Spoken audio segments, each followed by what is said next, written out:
जिंदगी में परम सुख ढूंढ रहे हो? आ जाओ, दिला देंगे। बचपन को दोबारा जीना चाहते हो?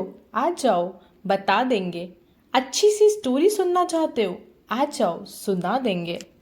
आपको याद है बचपन में जब हमें नींद नहीं आती थी, तब माँ हमारे सर पर थपकी देकर और हमें कहानियाँ सुनाकर सुलाया करती थी। कितने एक्साइटमेंट के साथ हम वो कहानियाँ सुनते थे ना। फिर क्या हुआ? ओह, रानी मर गई। हाँ, ना आज की चिंता, ना कल की फिक्र। हमें लगता था कि वो कहानी सिर्फ हमें सुलाने के लिए सुना रही थी, पर उन कहानियों में कोई ना कोई सीख जरूर छुपी होती थी। तो चलो एक बार फिर जीने की कोशिश करते हैं उन सुकून भरे लम्हों को। सुनते हैं एक ऐसी माँ की कहानी जिनके 5 नहीं, 10 नहीं, 15 नहीं, बल्कि 1000 से भी ज्यादा बच्चे थे। Hello everyone, welcome back to yet another episode of Sunday Funday with your anonymous guide. मैं हूं आज की होस्ट और आप सबकी दोस्त अनोनिमस। वीडियो स्टार्ट करने के पहले मैं आपको याद दिलाना चाहती हूँ कि प्लीज वीडियो को लाइक कर दो, चैनल को सब्सक्राइब कर लो और अगर वीडियो अच्छी लगे तो शेयर करना बिल्कुल मत भूलना। आज के जो गेस्ट हमें स्टोरी सुनाने वाली हैं वो मेरे लिए बहुत बहुत बहुत ज्यादा स्पेशल है। So let's welcome my idol, my inspiration, my mama. Hello audience, चलो आज हम एक स्टोरी सुनते हैं। बहुत ही प्यारी सी स्टोरी है, एंड तक जरूर सुनना। चलो स्टार्ट करते हैं। महाराष्ट्र के एक छोटे से गांव में एक बहुत ही प्यारी सी बच्ची रहती थी जिसको पढ़ने का बहुत शौक था, पर वो एक बहुत गरीब परिवार से बिलोंग करती थी। परिवार उसका इतना गरीब था कि वो एक स्लेट भी उसके लिए अफोर्ड नहीं कर सकता था, तो वो पत्तों पे पढ़ा करती थी। जब वो 4th स्टैंडर्ड में थी तो उसको फाइनेंशियल प्रॉब्लम की वजह से और अर्ली मैरिज की वजह से पढ़ाई छोड़नी पड़ी। और फिर जब वो 12 साल की होती है तो उसकी शादी एक 30 साल के इंसान के साथ कर दी जाती है। उसने बहुत सारी प्रॉब्लम्स देखी, बहुत सारे दुख झेले। जब वो 20 साल की हुई तब तक वो 3 बच्चों की माँ बन चुकी थी। एक बार तो हद ही हो गई, उसके पति ने उसे बहुत मारा, और वो भी तब जब वो 9 मंथ की प्रेग्नेंट थी। उसकी बैली पर इतनी जोर से मारा कि वो बेहोश हो गई। और इतना ही नहीं, उसके बाद उसे पास के एक काऊ शेड में फेंक दिया गया। उसी हालत में उन्होंने एक नन्ही सी परी को जन्म दिया। और पता है, जब तक उन्हें होश नहीं आया तब तक एक गाय ने उन्हें प्रोटेक्ट किया। जब उन्हें होश आया तो वो हिम्मत करके उठी। हर जगह के दरवाजे उनके लिए बंद हो चुके थे। उन्हें भूख भी बहुत लग रही थी। कहीं रहने के लिए जगह नहीं मिली तो शेल्टर के लिए शमशान चली जाती हैं। पता है, जहाँ सबको भूत प्रेत से डर लगता है वहाँ उन्हें इंसानों से डर लगने लगा था। वहीं बर्निंग बॉडी पे उन्होंने रोटी सेकी और अपनी बेटी की भूख मिटाई। अपनी बेटी की परवरिश के लिए गाना गाकर पैसे कलेक्ट करती थी। एक बार उन्हें रोड पर एक बच्चा मिलता है। वो उसी की तरह अकेला होता है। वो कहते हैं ना, एक दुखी इंसान ही दूसरे के दुख को अच्छे से समझ सकता है। पता है, सच्चा इंसान वही होता है जो कभी ना चाहे कि जो उसने सहा है वो कोई और सहे। बस फिर क्या था, धीरे धीरे और बहुत सारे बच्चों को वो संभालने लगी और उन्हें अपनी ममता की छांव में रखा। वो हमेशा अपनी अर्निंग का एक पार्ट बच्चों के फ्यूचर के लिए रखती थी। धीरे धीरे उन्हें स्कूल्स, हॉस्पिटल्स एंड डोनर से हेल्प मिलने लगी और उन्होंने बहुत सारे ऑर्फनेज खोले। उनका ऑर्फनेज बाकी सारे ऑर्फनेज से बहुत अलग था। पता है क्यों?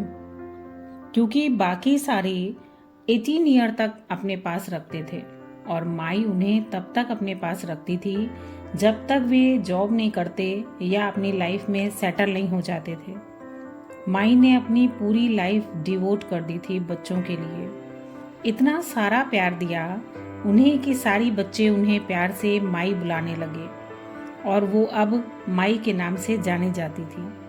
पता है आप सबको, आज उनके 1000 से भी ज़्यादा बच्चे हैं। और इतना ही नहीं, उनकी ग्रैंड फैमिली है जिसमें 200 प्लस सन इन लॉज और 40 प्लस डॉटर इन लॉज हैं। उनके संभाले हुए बच्चे आज सभी अच्छी पोस्ट पर हैं।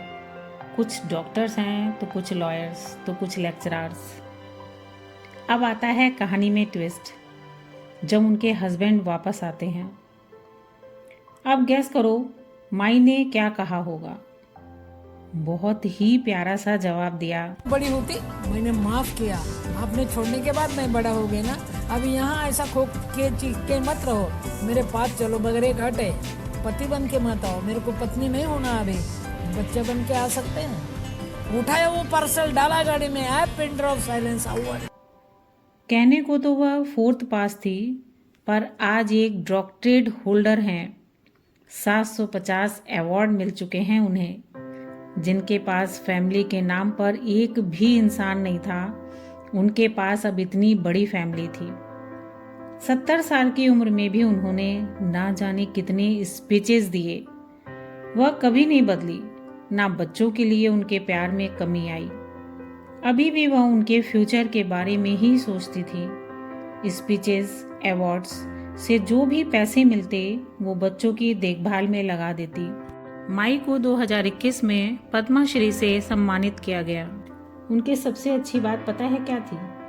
कितनी भी मुसीबत आई, बट कोई भी मुसीबत उनकी हिम्मत और उनके विल पावर को तोड़ नहीं पाई, बल्कि उन मुसीबतों ने उन्हें स्ट्रांग बनाया। दूसरों को खुशी देकर उन्होंने खुश होना सीखा। माई ने अंधेरों में भी रोशनी ढूंढी, अपनी जिंदगी का मकसद पहचाना। फिर हम किस मिरेकल का इंतजार कर रहे हैं, बल्कि आज हमारे पास बहुत साधन हैं दूसरों को खुश करके खुश होने के लिए। सच है, सही मायने में वही जीता है जो दूसरों को खुशी देकर खुश होता है। मुझे उम्मीद है कि आप समझ गए होंगे कि हम किन की बात कर रहे थे अभी तक। अगर नहीं समझे तो कोई बात नहीं, मैं बताती हूँ।